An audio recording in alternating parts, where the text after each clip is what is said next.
Vous écoutez le spécial colloque Jean-Marie Fecteau 2019 en collaboration avec l'équipe d'Histoire de passer le temps. Bon matin! Donc, sans plus tarder, nous allons procéder à la présentation du premier panel qui s'intitule Revendications et affirmations, résistance et pouvoir féminin.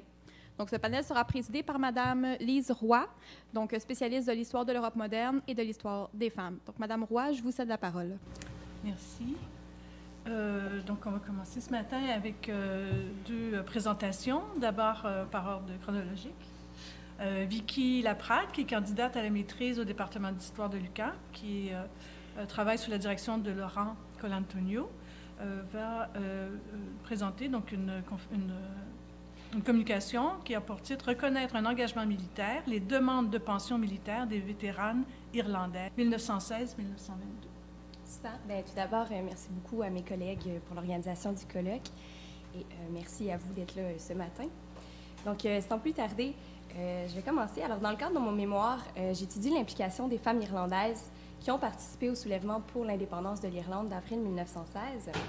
Toutefois, aujourd'hui, je désirais aborder ce qui devrait être la dernière partie de mon mémoire qui est toujours en cours. Donc, ce que je propose, c'est une petite incursion dans mes recherches sur les demandes de pension des vétéranes irlandaises qui ont participé au soulèvement d'avril 1916. Alors, je vais commencer par une petite mise en contexte autour du soulèvement, puis la place qui occupe les femmes, et enfin, je vous présenterai une demande de pension.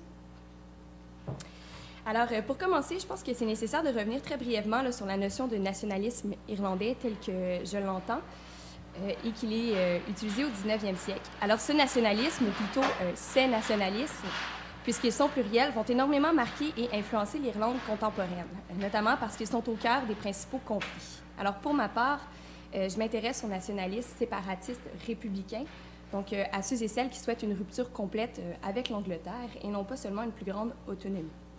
Il faut mentionner que jusqu'en 1916, ces séparatistes vont représenter une petite minorité, puisqu'initialement, c'est un mouvement qui est porté par des intellectuels qui ont une vision assez romantique de la nation irlandaise. Alors toutefois, jusqu'à la veille de la Première Guerre mondiale, c'est surtout un nationalisme constitutionnel qui va occuper les devants de la scène politique. Et ce nationalisme est incarné notamment par la question du Home Rule. Alors grosso modo, le Home Rule, c'est un projet d'autonomie interne qui voit notamment le retour d'un parlement à Dublin. Et ce projet va être approuvé en 1914 à la veille de la Première Guerre mondiale. Mais l'éclatement de celle-ci va mener à la suspension des dossiers internes, y compris celui du Home Rule. Alors, en ce sens, le déclenchement de la Première Guerre mondiale, le départ des forces armées à la guerre et la suspension du Home Rule vont se présenter comme une opportunité là, pour les nationalistes les plus intransigeants qui en sont venus à la conclusion qu'ils n'obtiendraient rien par des moyens légaux. C'est donc un petit groupe d'à peine 1500 individus qui va prendre d'assaut le centre-ville de Dublin le lundi 24 avril 1916, donnant ainsi lieu au soulèvement surnommé les Pâques sanglantes. Alors, l'insurrection va être de courte durée, ça va durer 6 jours, donc du 24 au 30 avril, et ça se conclut par l'arrestation des dirigeants et la plupart des rebelles. Alors, au lendemain de la Première Guerre mondiale, le désir d'indépendance va prendre le dessus sur le projet d'autonomie interne, pour toutes sortes de raisons, là, notamment la forte répression appliquée par l'Angleterre au lendemain du soulèvement. Puis le soulèvement va être suivi de 2 guerres. Je pensais en parler au début, mais faute de temps, je ne m'étendrai pas sur ces 2-là. Toutefois, il va y avoir la guerre d'indépendance, puis la guerre civile, qui vont opposer, encore une fois, des idées nationalistes. Et au terme de ces 7 années d'affrontement, donc de 1916 à la fin de la guerre civile, c'est un bilan assez désastreux, là, donc plus de 2700 personnes qui sont décédées et près du double qui ont été blessées. Ça, c'est sans compter les villes-villages partiellement détruits et toutes les personnes qui se sont retrouvées à la rue. Alors, l'indépendance, quant à elle, va être pleinement acquise seulement qu'en 1937. Donc, même à la fin de la guerre civile, ce n'est pas encore acquis. Alors, maintenant que je vous ai présenté le conflit, j'aimerais vous parler de la place des femmes dans le mouvement nationaliste et plus spécifiquement vraiment dans la préparation et dans les affrontements. Alors, comme je vous mentionnais en introduction, moi, je m'intéresse aux femmes qui ont participé au soulèvement d'avril 1916. Et oui, c'est ça. Et donc, sur 1500 insurgés, ce sont 300 femmes là, qui vont prendre part au soulèvement et qui vont vraiment être sur le terrain. Toutefois, elles sont plus nombreuses encore à participer à la préparation du soulèvement. Puis la plupart de ces femmes se retrouvent sous le commandement d'une organisation qui est le Conam Nam Bam. Alors, le Conam Nam Bam, ça se traduit par le Conseil des femmes C'est une organisation qui a été fondée en 1914 par et pour les femmes nationalistes républicaines irlandaises. Il s'agit en fait de la seule organisation républicaine, nationaliste et paramilitaire entièrement féminine d'Irlande à l'époque. Et selon l'historien Cal McCarthy, ce serait également là, la seule organisation nationaliste de cette envergure et de ce type en Europe. Ce qui fait quand même du sens si on se rappelle que les femmes ne sont pas du tout encouragées là, au début du 20e siècle à prendre part à la vie politique. Et tout de même, ça peut sembler un peu paradoxal, puisqu'en 1918, elles vont être plus de 17 000 membres de cette organisation-là. Elles ne prendront pas toutes part, bien entendu, aux affrontements, mais quand même.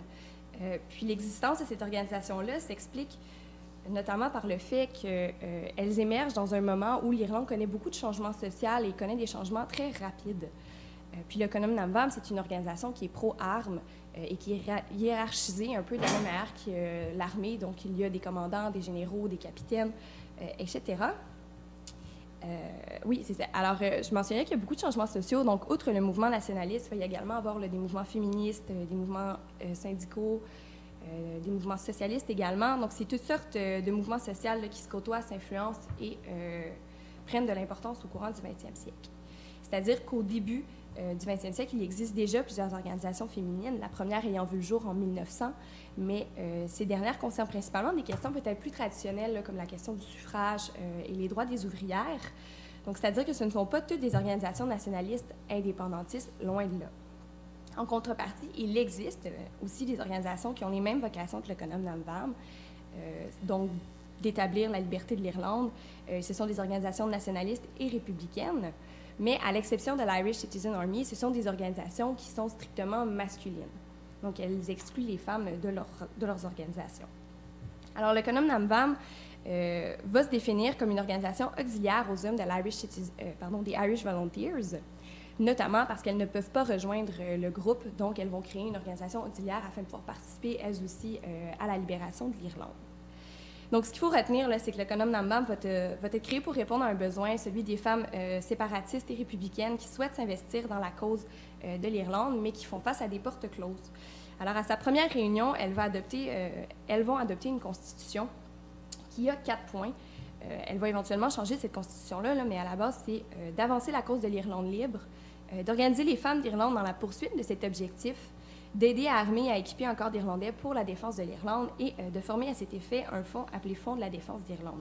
Donc, leur première constitution est vraiment davantage axée sur leur rôle d'auxiliaire, mais éventuellement, la constitution va changer, puis on va inclure davantage d'activités qui sont reliées aux paramilitaires et à leur rôle en tant que combattantes, non pas seulement en tant qu'auxiliaires.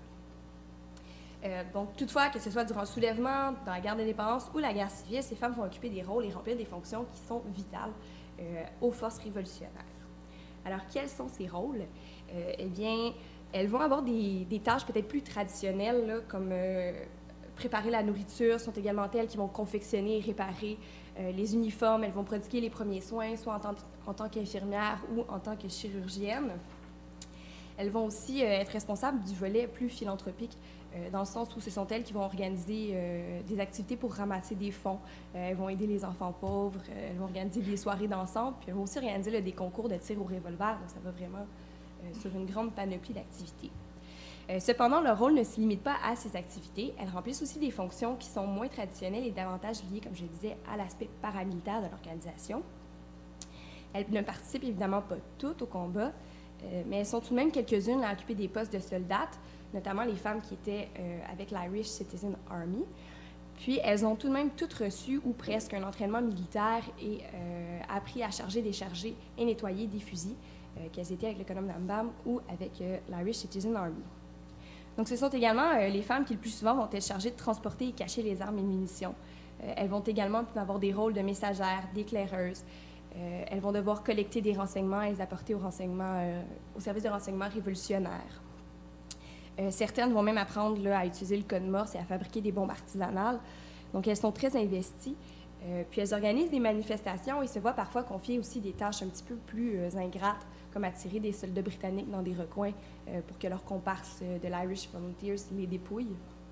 Donc, elles font vraiment toutes sortes de choses. Alors, en somme, comme je mentionnais, qu'elles aient été membres du Conum Nam-Vam ou de l'Irish Citizen Army, ces femmes ont été très présentes, et ce, sur tous les fronts, dès le début des préparatifs, donc avant, pendant ou après les conflits armés. Puis, leur rôle et leur présence étaient fondamentales à la réussite des opérations. Et comme ces femmes-là ont lutté dès le début aux côtés des révolutionnaires masculins, mais je pense que c'est normal qu'elles se soient senties en droit de réclamer une pension militaire quand le service de pension a été créé. Alors, qu'est-ce que c'est le service de pension? Bien, j'ai découvert cette collection-là en lisant un article du Irish Times l'été dernier, où les auteurs abordaient très brièvement l'ampleur de la collection, puis le fait qu'elle était très récente. Donc, la collection a été ouverte au public au début de l'année 2014 et elle a été terminée de mettre en ligne et d'être accessible à partir de 2016. Donc, c'est une collection sur laquelle il n'y a pas nécessairement eu beaucoup de travail encore. Puis c'est vraiment une source d'information très importante. C'est une petite fenêtre qui s'ouvre sur le monde révolutionnaire où non seulement ça permet de mieux comprendre en fait qui étaient les révolutionnaires, combien de personnes il y avait aussi dans ce mouvement-là, hommes, femmes, mais ça donne une idée aussi de la situation économique dans laquelle certains des ex-membres se retrouvaient une fois que les combats étaient terminés. Puis, oui, c'est ça. Donc, j'ai pas terminé de dépouiller cette collection-là. Mais j'avais envie tout de même de vous présenter un petit peu aujourd'hui ce qui m'intéressait.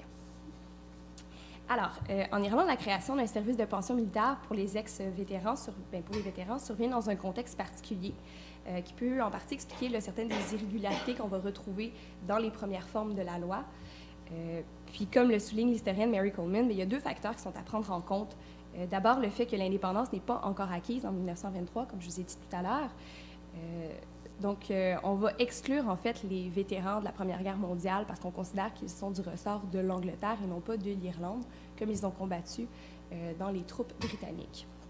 Ensuite, la création du service de pension intervient à un moment clé là, où on cherche à apaiser l'Irish Republican Army, donc l'IRA, qui est toujours en activité à ce moment-là. Alors, au final, les critères qui définissent qui peut bénéficier de ces pensions puis pourquoi sont un petit peu vagues là, au début. Puis, notamment parce que les pensions concernent seulement ceux qui ont pris part à des guérillas. Donc, quelquefois, on va octroyer des pensions pour plusieurs années pour une seule semaine de service. Donc, ça ne fait pas des très grosses pensions non plus à la fin, puis c'est pas très clair qui peut demander une pension. Alors, quoi qu'il en soit, en 1923, donc, le ministre de la Défense irlandaise va adopter la loi sur les pensions de l'armée. Puis, en juin de la même année, le ministre de la Défense, qui est lui-même un vétéran, va déposer un mémorandum demandant la création d'un conseil exécutif des pensions de l'armée. Alors, cette commission est composée seulement d'hommes, évidemment, et la plupart de ces hommes-là sont des vétérans du mouvement révolutionnaire. Donc, ils ont côtoyé ces femmes-là à plusieurs reprises là, tout au long des dernières années. Alors, ils vont avoir pour tâche d'examiner toutes les demandes de pension qui seraient présentées en vertu de la loi et devraient par la suite informer le ministre de la Défense du montant des pensions à accorder et à attribuer. Alors, au total, depuis 1924, c'est 18 186 pensions pour service militaire qui ont été octroyées à des ex-membres de la Révolution irlandaise et leurs proches. Je ne sais pas là-dessus, il y en a combien qui ont été octroyées aux femmes, ce n'était pas explicitement écrit, mais ça fait partie des choses que j'aimerais découvrir. Donc, les pensions vont être divisées en deux groupes et on regardera seulement que le premier, sous l'acte de 1923. Alors, pour faire un survol rapide, là, cette loi concerne les personnes qui ont été impliquées soit dans le soulèvement d'avril 1916 ou dans la guerre d'indépendance. Puis la loi, dans sa forme initiale, prévoyait l'octroi d'une pension pour blessure aux ex-membres ayant servi sous l'une des organisations ayant œuvré dans l'indépendance de l'Irlande. Alors, cette liste, au départ, elle n'est pas très longue, là, c'est les Irish Volunteer et l'Irish Citizen Army. Toutefois, la loi prévoyait également l'octroi d'allocations et de gratifications aux veuves, aux enfants et à toute autre personne étant à la charge d'un membre de l'une de ces organisations et qui aurait été tué dans l'exercice de ses fonctions. Alors, comme je vous mentionnais tout à l'heure, l'Irish Volunteer, c'est une organisation qui est strictement masculine, alors que l'Irish Citizen Army, elle est mixte, mais la loi ne prend pas en considération la mixité du membership de l'Irish Citizen Army à sa création. Alors, il va y avoir plusieurs amendements sur cette loi-là jusqu'en 1980. Puis moi, aujourd'hui, il y a deux amendements qui m'intéressent plus particulièrement et qui sont directement liés aux femmes. Donc, celle de 1932 et celle de 1937. Donc, la loi de 1932 va amener deux importants changements. Alors, le premier changement, ça va être l'utilisation du féminin dans les formulaires. Donc, à partir de 1932, on voit l'apparition du pronom « she », donc « elle », qui va être employé pour désigner les personnes qui peuvent demander une pension, alors qu'avant, il n'y avait que le prénom « he », donc « il ». Sur la diapositive, là, je vous ai mis le petit texte du formulaire de 1932. C'est donc la première fois qu'on s'adresse via le formulaire directement aux femmes et qu'on fait référence au genre féminin autrement que par le statut de veuve ou le statut de dépendante. Alors, le second changement que fait la loi de 1932, eh bien, c'est qu'elle étend et applique le service des pensions aux membres de toutes les organisations qui ont participé à l'indépendance de l'Irlande. Donc, peuvent dorénavant être bénéficiaires les membres des Fianna Érins et des Hibernian Rifles, qui sont aussi des organisations masculines, mais peuvent aussi bénéficier les membres du Conum Nam-Vam, qui, je le répète, est la seule organisation paramilitaire féminine à avoir participé au soulèvement, à la guerre d'indépendance et à la guerre civile. C'est-à-dire qu'avec ces deux changements, on va reconnaître que oui, les femmes ont pu être blessées durant le soulèvement, mais elles ont pu être blessées dans l'exercice de leurs fonctions et non pas en tant que civiles. Et c'est ça qui fait toute la différence, dans la mesure où elles peuvent désormais déposer une requête au service de pension en tant qu'ex-membre et pas seulement en tant que veuve ou dépendante d'un ex-membre qui aurait été blessé, lui, durant le soulèvement. Ensuite, la loi de 1937, elle apporte un changement qui est plus petit, qui a moins d'impact direct sur les femmes, mais tout de même, dans les modifications, on remarque l'ajout notamment d'une clause concernant les personnes étant blessées alors qu'elles cachaient ou transportaient des armes pour l'une ou l'autre des organisations précédemment mentionnées. Donc, comme ça l'inclut aussi le Conum Nam-Vam, les femmes sont directement touchées. Puis tout à l'heure, je vous ai mentionné que le transport et la dissimulation des armes étaient souvent des tâches qui étaient données aux femmes, comme elles étaient moins susceptibles de se faire intercepter par la police. Alors, c'est une clause qui, encore une fois, va permettre aux femmes d'appliquer pour les pensions plus facilement. En fait, de vous montrer les changements dans la loi de 1923, je voulais brièvement vous exposer un cas, là, celui de Margaret Skinner. Donc, Margaret Skinner est née en 1882 à Glasgow, en Écosse, où elle est professeure de mathématiques dans son école primaire. Elle est bien connue chez les militantes de l'époque, notamment parce qu'elle manie très bien le revolver, puis aussi parce qu'elle excelle dans la création de bombes artisanales. C'est une personne qui est très, très impliquée dans le soulèvement. Pour vous donner une idée, elle arrive à Dublin avec des détonateurs cachés dans son chapeau, puis des fils tapés autour du corps pour fabriquer des bombes à Dublin. Donc, Margaret va joindre le Conum Nam-Vam via la branche de Glasgow en 1914, puis elle va participer au soulèvement d'avril 1916, mais en tant que membre de l'Irish Citizen Army. Donc, c'est très important parce qu'elle va occuper un poste qui est différent, donc qui n'est pas considéré comme auxiliaire. Alors, le 27 avril 1916, alors qu'elle est aux commandes d'une petite escouade de 5 hommes qui sont chargés d'aller faire sauter des bâtiments pour bloquer le passage des soldats britanniques, elle va être blessée.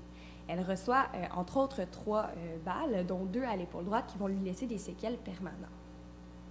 Puis au début du mois de février 1925, Margaret Skinner va déposer une demande de pension sous l'acte de 1923. Alors, comme je disais tout à l'heure, cet acte, dans sa forme initiale, ne prend pas en compte la mixité de l'Irish Citizen Army et exclut le Conum Nam-Vam. Mais Skinner va tout de même remplir le formulaire de 1923. C'est ce qu'on voit sur la diaporama ici. Donc, dans le second... alors, elle doit remplir, et dans le premier encadré, vous voyez en fait ce qui est énoncé sur le formulaire. Grosso modo, c'est que tous les membres qui désirent appliquer pour une pension et qui étaient soit sous l'Irish Citizen Army ou l'Irish Volunteers et qui ont participé au soulèvement de 1916 doivent remplir ce formulaire. Comme Margaret Skinner répond à tous ces critères, c'est-à-dire qu'elle était membre, qu'elle a participé en 1916 et qu'elle a été blessée dans l'exercice de ses fonctions, elle va remplir le formulaire en faisant fi de l'utilisation unique du masculin. Donc, on le voit tout à l'heure, je vous ai montré qu'il y avait le pronom she. Maintenant, il n'y a que le pronom he, him, his. Donc, on fait référence seulement aux hommes. Alors, durant le processus d'approbation de la demande, il va y avoir plusieurs questions qui vont être soulevées. Et ils sont toutes liées au sexe de Margaret Skinner. Donc, par exemple, dans une lettre qui est écrite le 16 février 1925, l'officier en charge des finances de l'armée veut demander un second avis au trésorier. Puis, il souligne quelques points, dont le fait que, dans le point 1, le préambule de l'acte de 1923 mentionne des allocations pour les veuves, et le souligné veuves, les enfants et dépendants, ce qui laisse sous-entendre que les membres décédés ne peuvent être que de sexe masculin. Ensuite, dans son troisième point, l'officier souligne que l'article 3 du formulaire mentionne que toute personne, mais cela désigne uniquement les personnes de sexe masculin. Puis enfin, il souligne que la définition de blessure qui se trouve à la section 16 du formulaire ne concerne que le genre masculin. Donc, finalement, que ce formulaire-là a été créé seulement pour les hommes. Alors, la réponse finale de l'agent du Trésor va un petit peu dans le même sens, puisqu'il écrit, grosso modo, que l'interprétation permet en effet d'inclure le féminin dans certains cas où le seul masculin est mentionné, mais que dans ce cas-ci, il est certain que la loi sur la pension de l'armée ne s'applique qu'aux soldats tels qu'ils sont généralement compris au sens masculin. Ceci étant cela, la demande de Margaret va être rejetée. Sur le seul compte que l'acte n'inclut pas les femmes combattantes. Et c'est ce qu'on va lui répondre dans une lettre. Là, vous répondez en effet à tous les critères, sauf celui d'être un homme. Donc, elle va tenter une seconde fois, puis une troisième fois, et finalement, en 1938, sa demande va être enfin approuvée et elle va obtenir une pension. Donc, s'écoule presque 13 ans là, entre le moment où elle fait sa demande et le moment où elle obtient une pension. Puis, elle obtient une pension avec le statut D, c'est-à-dire l'une des plus petites pensions recevables à l'époque. Et c'est sur ça que je conclurai, en fait. Parce alors que Margaret reçoit bel et bien une pension, mais bon, la majorité des femmes, de ce que j'ai vu jusqu'à maintenant, reçoivent les plus petites formes de pension. Merci.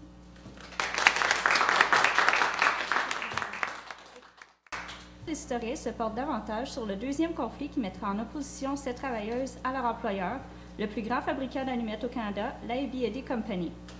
À la fin septembre 1924, les allumetières se voient privées de leur travail alors que la compagnie déclenche un lockout, au même moment où elle négocie avec le syndicat catholique des travailleuses. Cet arrêt de travail pousse les ouvrières à organiser une contre-grève.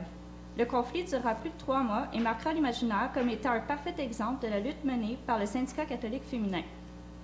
Des documents de l'organisation ouvrière ayant disparu avec les années, les historiens se basent principalement sur les journaux pour chercher à retracer les événements. De tous les journaux, c'est le quotidien Le Droit d'Ottawa qui est le plus cité. Avant de commencer, voyons tout d'abord un article qui résume bien l'esprit de ce conflit comme il apparaît dans les pages du journal Le Droit. Nous utilisons ici l'article que vous avez ici sur la diapositive. Comment l'on fait fort courageusement la lutte, d'où provient évidemment le titre de cette présentation, qui est publié le 2 octobre, au lendemain du début de la contre-grève des allumetières. Celui-ci est un exemple clair de ce que l'on observe dans les pages du journal lors de cette contre-grève.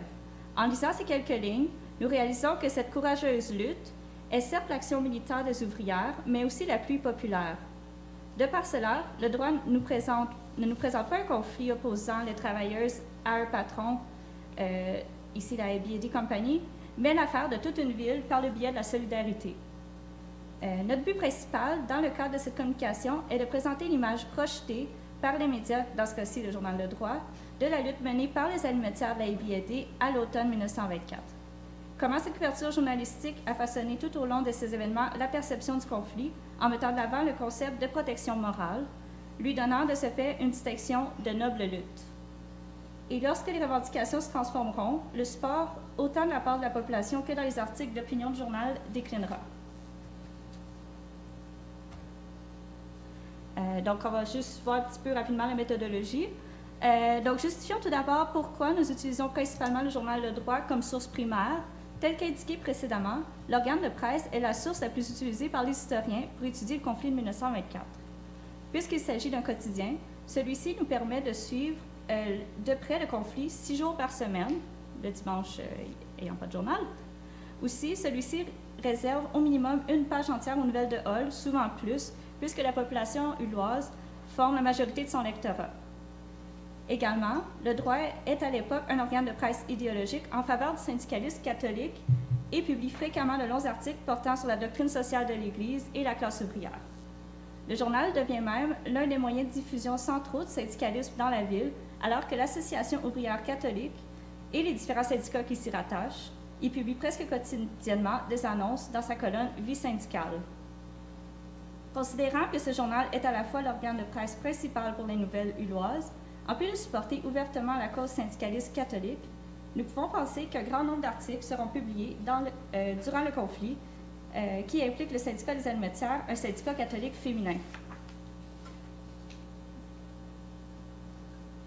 Donc, au total, nous avons repéré 172 articles, rubriques ou billets à ce sujet entre le début du conflit, le 3 septembre, et jusqu'à quelques jours suivant le retour au travail à la fin décembre. Comme nous pouvons le voir dans le graphique que j'ai fait ici, où à chaque jour, j'ai rentré le nombre d'articles qu'on voyait dans le journal, il y a plusieurs journées où il y a plusieurs articles qui sont publiés, même à un certain point, au 13 octobre, on a 8 articles, ça fait à peu près, donner une idée, 75% de la page réservée à Hull parle de la grève. Donc finalement, on a un méga corpus sur cette grève-là grâce au journal Le Droit. Au fin de notre analyse, nous avons entré ces 172 articles, rubriques et billets soulevant le conflit ou le syndicat des allumettières dans une base de données Excel, dont ici vous avez un extrait. Pour mieux établir la perception du conflit et l'image donnée, nous avons fait ressortir des thèmes récurrents. Donc, dans la colonne bleue, c'est les thèmes principaux qu'on voit dans chaque article, et bon, après ça, les sous-thèmes. Rapidement, on a réalisé que ce sont la noble cause, le militantisme et le sport populaire qui sont soulevés les plus fréquemment. À cela s'ajoutent, dans un deuxième temps, les sous-thèmes, dont les plus récurrents concernent la morale et le syndicalisme. Donc, de façon générale, la bonne lutte des ouvrières et la solidarité sont au cœur de la couverture médiatique du droit. Finalement, je vais donner un rapide contexte, juste pour se mettre en situation avant de commencer à faire l'analyse. Donc, ici, nous devons premièrement préciser que le syndicat qui représente ces ouvrières, donc les allumettières, est chapeauté depuis sa mise en place en 1918 par l'Association ouvrière catholique de Hull. Comme nous l'avons déjà mentionné rapidement, les allumettières doivent affronter une première difficulté en décembre 1919. 5 ans plus tard, en 1924, le syndicat des allumettières est toujours actif et reconnu à Hull, et même dans le reste du Québec, comme étant un exemple de réussite du syndicalisme catholique féminin. Au mois de septembre de cette même année, donc en 1924, la compagnie d'allumettes Heavy décide de couper de 40% les salaires des travailleuses sous prétexte d'une baisse de la demande. Les travailleuses s'opposent à cette diminution drastique de leur gage et leurs syndicats entament les négociations. Celles-ci ne progressent pas et le 30 septembre, la Heavy déclenche un lockout. La compagnie refuse du même coup de poursuivre une négociation avec le syndicat et rapidement refuse de reconnaître sa légitimité. Le conflit passe alors d'une négociation basée sur le salaire à une lutte pour la reconnaissance syndicale. Or, plus important encore, l'AID prend au même moment une décision affectant directement le fonctionnement de la manufacture. Elle veut révoquer plusieurs droits donnés aux contre-maîtresses, les femmes qui sont en charge des ouvrières, pour les refiler aux surintendants des hommes. Il faut mentionner que plusieurs contre-maîtresses sont fortement impliquées dans le syndicat catholique. La non-reconnaissance du syndicat et cette remise en question de leur autorité peuvent très bien être liées. C'est ainsi que la question morale viendra se greffer à la lutte des allumettières, puisque ces femmes, souvent plus âgées, sont perçues comme les gardiennes de la morale. Leur retirer leurs prérogatives et les transférer à des hommes était vu comme une attaque directe à la sécurité des jeunes filles en milieu de travail. Ainsi, une cause au-dessus de la raison des raisons normalement derrière le conflit ouvrier qui seront mis de l'avant, mais aussi une question primordiale lorsqu'il est question de jeunes filles et de femmes. La morale s'avère un argument derrière lequel tout le monde peut se ranger et ainsi canaliser le support populaire, un élément nécessaire pour l'avancement de la cause des travailleuses de l'allumette. Dès les premiers jours du conflit, l'attention du journal et de la population illoise se portera sur ce litige. Il faut mentionner que la UBD est le plus grand employeur de la ville depuis plus de 50 ans. Et depuis quelque temps, elle ne se fait pas particulièrement bonne presse alors qu'elle accumule des passe-droits impopulaires auprès de la ville et renvoie des dizaines, même des centaines d'employés en bloc au courant de l'année pour protester contre une augmentation des taxes qu'elle doit payer. Donc, et finalement, l'AID, gérée par une élite anglophone protestante, résidant principalement à Ottawa et non à Hull, ne donne que très peu pour financer les services offerts aux employés, majoritairement des francophones catholiques qui vivent à Hull.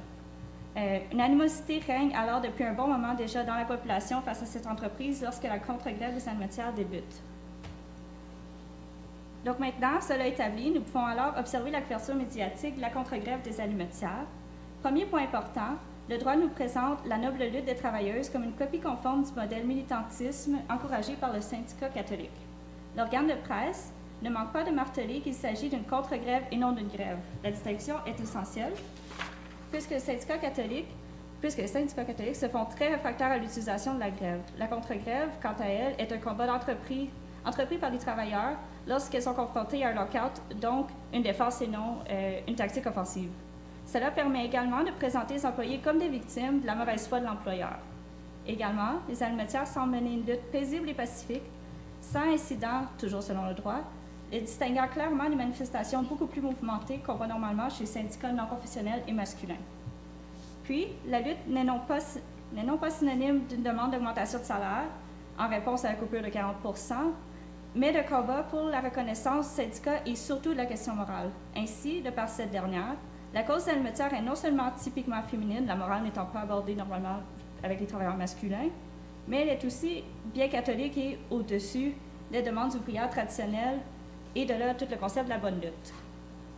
La place même des almetières dans le conflit, telle que présentée dans le droit, suit parfaitement les enseignements de l'Église et des codes sociaux établis alors qu'elle demeure toujours au second plan derrière les hommes.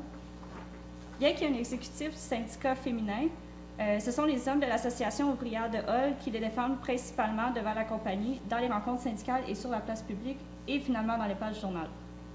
Par cette image positive et bien inscrite dans l'idéal du syndicalisme catholique, cela s'avérera particulièrement important pour antagoniser la compagnie et faire valoir le point des almetières.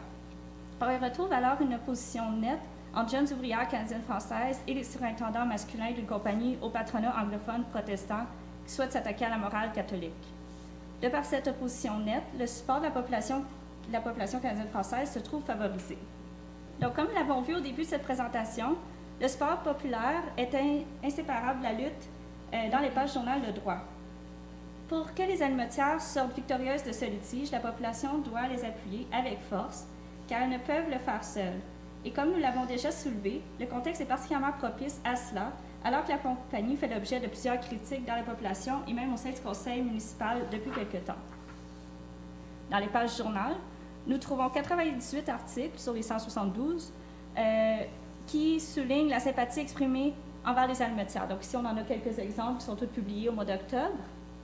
Les principaux supporters sont surtout les commerçants de la ville. Le journal n'hésite pas à souligner les nombreux dons offerts aux employés, soit des dons monétaires ou de la nourriture ou des services qu'on leur offre, et aussi le boycott des entreprises face à la IBD. Donc également, le conseil de ville se prononce en faveur des ouvrières. Il va y avoir plusieurs conseillers qui vont affirmer leur support bien clairement, et le conseil de ville va même voter des lois et des mesures contre la IBD. Ils vont leur refuser des passe-droits qu'on leur offre normalement. Également, il y a aussi plusieurs syndicats, aussi bien à Hull qu'à l'extérieur, qui vont se prononcer en faveur et qui vont cotiser à l'effort en envoyant de l'argent. Puis finalement, on peut souligner qu'il y a plusieurs membres du clergé aussi qui offrent leur support aux ouvrières. Donc finalement, nous devons souligner que dans les preuves du soutien, la question de la noble cause ou de la noble lutte n'est jamais bien loin. Dans plusieurs cas, cette solidarité est associée à l'importance de la sauvegarde de la morale pour les supporter, mais aussi à la nécessité pour les ouvrières d'être soutenues par les concitoyens. En fait, les almetières en soi sont rapidement éclipsées au profil de ceux qui les appuient publiquement. C'est là le premier billet de couverture visible dans notre corpus d'articles. Rares sont les fois où les propos de femmes sont rapportés. Nous ne trouvons que 10 articles, encore une fois, sur les 172, où ce que les voix féminines se laissent entendre. De ceux-ci, aucun ne présente les propos d'almetières ordinaires. Donc, il y a seulement 2 femmes qui prennent la parole, soit Georgina Cabana, la présidente du syndicat féminin, et Donalda Charon, qui est la porte-parole des ouvrières. La première dans 2 articles, la deuxième dans les 10 articles. Même lorsque ces femmes ont un certain espace qui leur est consacré, celui-ci reste limité et nous pouvons tirer vraiment très peu de leurs propos. Par exemple, on a un bon exemple ici avec On tient nos contre-maîtresses, où on rapporte les propos de Mlle Cabana et Mlle Charon, mais bon, la moitié de l'article, c'est qu'est-ce que l'aumônier pense de la grève. Donc, même lorsqu'on laisse les femmes parler, leur place est toujours moins grande que les hommes. Donc, cela s'inscrit toujours dans le concept de bonne lutte féminine, puisque les ouvrières sont vues comme nécessitant d'être représentées et défendues par les hommes, incapables d'affronter le patronat et de s'organiser seuls. Cela nous amène donc à mentionner la place prédominante que prennent les hommes dans cette lutte à travers les pages du journal. Rapidement, nous remarquons que ce sont principalement les membres de l'Association ouvrière catholique de Hull, donc les hommes, qui s'expriment le plus longuement dans les pages du quotidien. Comme on a l'exemple ici, différents membres de l'exécutif de l'association se prononceront également, en plus de l'aumônier général et de l'oblat responsable du syndicat féminin, le Père Bonhomme. Donc, on va avoir des membres laïcs comme des membres religieux qui vont se porter à l'appui des ouvrières. Aussi, on a certains conseillers municipaux qui vont en faire tout autant, quoique dans une moindre mesure. Finalement, des citoyens ordinaires qui vont aussi se prononcer en faveur des almetières et vont rappeler l'importance des contre-maîtresses et de la morale dans la cause à chaque fois. Sans surprise, leur discours ne manque pas de présenter les travailleuses comme des victimes ayant besoin du plus de support possible pour gagner leur combat, un combat qui affecte toute la population, les femmes comme les hommes, puisque, comme j'ai mentionné, la UBD est le plus grand employeur de la ville. Ainsi, dans leur propre lutte, les animatières passent au second rang dans les témoignages, alors qu'on s'approprie leur lutte. Or, cela est le prix à payer pour obtenir les supports nécessaires à leurs efforts, qui seraient bien plus difficiles sans l'appui de la population et des dons offerts. Aussi, dans le billet de couverture médiatique, ne s'arrête pas à l'effacement des femmes. Le droit omet également certains détails qui changeraient l'image de noble lutte, notamment alors qu'on laisse paraître le conflit sans incident, à l'exception d'un très petit billet sur les nouvelles de la police qui dit que 3 ouvrières se sont fait arrêter après avoir bousculé une autre ouvrière sur une ligne de piquetage. Il faut noter qu'il y a quand même quelques arrestations qui sont faites contre les allumetières et aussi les allumetiers qui auraient agressé des pousseurs de grève, notamment, et aussi des surintendants. L'Ottawa Citizen, par exemple, qui prend partie de la UBD, qui est le journal anglophone d'Ottawa, n'hésitera pas à mettre ce genre de dérapage en première page de son journal, comme on le voit à l'exemple du 20 octobre, où on parle de pauvres ouvriers qui se seraient fait maltraiter par des femmes. Également, il n'y a rien ne dit dans les pages du droit que quelques membres du clergé qui se sont prononcés en défaveur des ouvrières. C'est notamment le cas du père Carrière, curé de la paroisse où réside la majorité des travailleuses, qui critique vivement les ouvrières et leur organisation. Également, il y a quelques oblats qui soulignent un manque d'assiduité des ouvrières dans leur militantisme. Les critiques à l'égard des ouvrières se font particulièrement entendre au suite de l'entente de 1920, du 20 novembre, une entente que la compagnie ne respectera que partiellement. À partir de ce moment, nous devons également noter que la couverture change dans les pages du droit. Le journal prend beaucoup moins position en faveur des allumetières dans cet article. Donc, le 20 novembre, c'est où il y a la ligne rouge sur le graphique. Donc, aussi, les articles ne disparaissent pas, mais par contre, la vaste majorité qui sont publiés sont simplement des brèves annonces pour des rencontres syndicales des employés de la fabrique d'allumettes. Donc, cela peut être expliqué par le changement des demandes des ouvrières, le lockout se terminant le 20 novembre.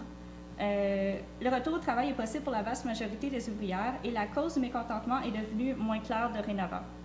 Ce n'est plus pour protéger les contre-maîtresses et la morale, mais pour assurer que les employés syndiqués sont toutes reprises par la compagnie qu'on lutte. Cette cause semble aussi éveiller moins les passions. Aussi, nous pouvons penser qu'une certaine fatigue du conflit s'installe chez la population après plusieurs semaines de litige, même ici plusieurs mois. Plusieurs sont probablement satisfaits de la fin du lockout et ne souhaitent pas revoir les difficultés renaître. Donc, les grandes déclarations de support de la population sont choses du passé après le 20 novembre. Le journal ne fait que lancer quelques critiques à l'égard de la compagnie et lance certaines réflexions à son lectorat, notamment comme on le voit ici dans l'article du 18 décembre.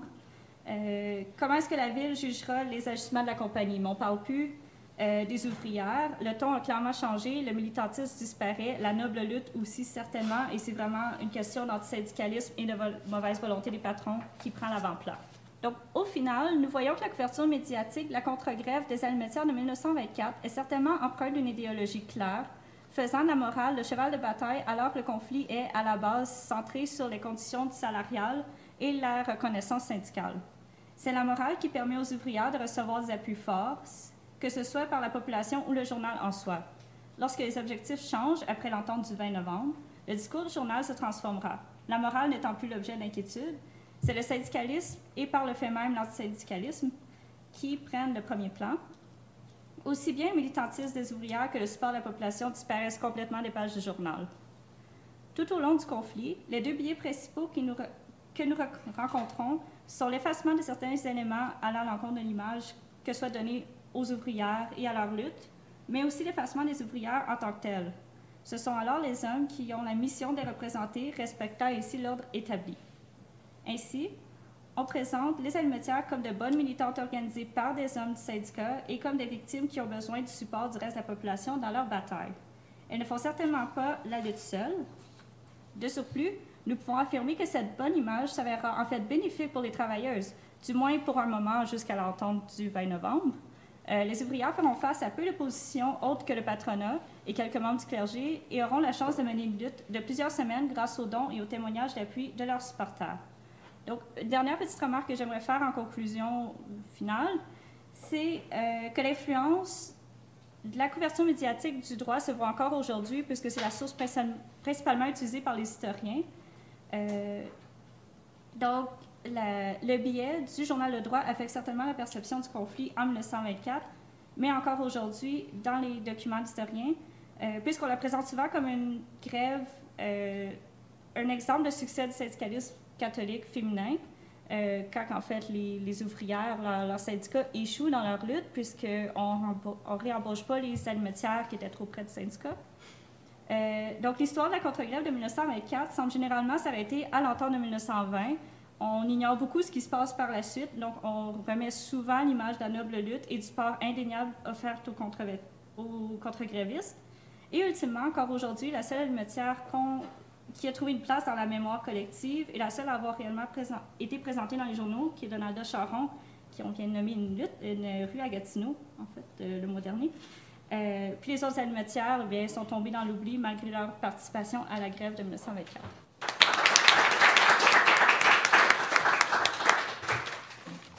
Merci beaucoup, Madame Durocher. Donc, 2 belles contributions à l'histoire des femmes, l'histoire du genre.